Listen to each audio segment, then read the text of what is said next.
Hello, you movie lovers. I just got back from seeing Spider-Man Far From Home. It was awesome. This is a spoiler review, so just letting you know, Spider-Man does not spoil, so... Well, wait a minute. Technically, he does. but if you don't want to be spoiled for this movie, do not watch this review. Alright, so let's get started. Let's just let you know. So let's get started. The movie starts out with Nick Fury and Maria Hill meeting Mysterio and him fighting one of the elemental monsters in the film. And then you go through the Marvel logo and the song I Will Always Love You plays, and then you see a little in memoriam of all those brave Iron, Black Widowish, Visionish people who died in Endgame and Infinity War. Yeah, that was a kind of a sad moment. And Peter Parker is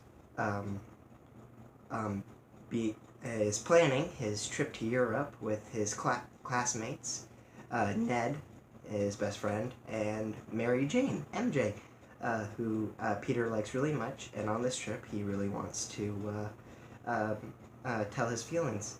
But of course, this student named Brad comes and he likes MJ too.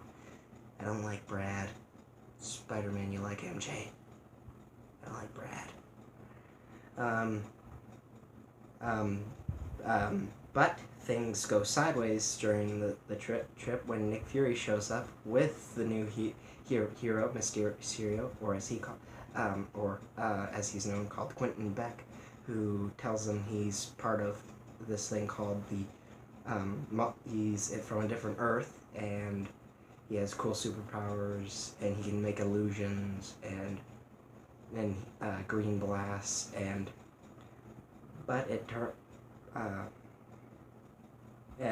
he has motives. He wants to be a cooler superhero than even Tony Stark was as Iron Man, and so he uses illusions of monsters and of him pretending. It's kind of like, you know what I think of his villainish? I kind of think of it as Syndrome from the Incredibles movie. You know, a guy who fakes being a hero. He's actually a villain, and makes big creations to pretend he's a hero. So Spider-Man has to save the day from Mysterio and his fake illusions. And the ending is really interesting. Mysterio dies, but he gets back at Peter for killing him by telling the world on the news that Spider-Man is Peter Parker. And it's actually kind of funny the way they put it. They bring back the Daily Bugle and J.K. Simmons himself as J. Jonah Jameson. And I was really not expecting that. I thought that was a really funny part. Also, I really like. I thought this movie was a great start to Phase 3, and that reference to zombie Iron Man during the whole illusion fight with Mysterio was really weird. And were those Black Widow spiders on his skeleton? And also, let's see, Nick Fury and Maria Hill. Did you know they're Skrulls? You know, the shapeshifters from Captain Marvel, and Nick Fury is actually in space? I thought that was cool.